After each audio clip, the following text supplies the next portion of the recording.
نبی کریم صلی اللہ علیہ وسلم نے ارشاد فرمایا، ایک دفعہ کا ذکر ہے، دو عورتیں تھیں اور ان کے ساتھ ان کے بیٹے بھی تھے جو عمر میں چھوٹے بچے تھے۔ پھر اچانک ایک بھیڑیا آیا اور ایک عورت کے بچے کو اٹھا کر لے گیا۔ وہ دونوں عورتیں دوسرے بچے کے بارے میں جھگڑنے لگیں۔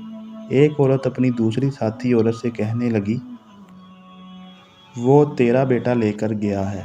وہ داؤد علیہ السلام کے پاس جھگڑے کا فیصلہ لے گئیں۔ انہوں نے ان میں سے بڑی کے حق میں فیصلہ سنا دیا۔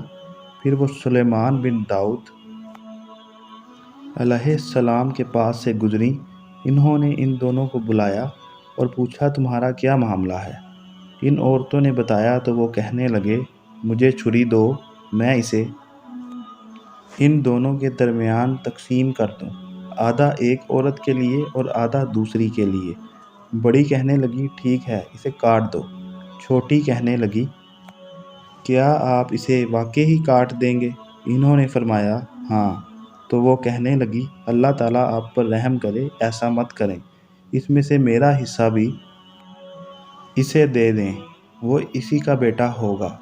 حضرت سلیمان علیہ السلام نے فرمایا، وہ تیرا بیٹا ہے۔ انہوں نے بچہ چھوٹی عورت کو دینے کا فیصلہ کر دیا۔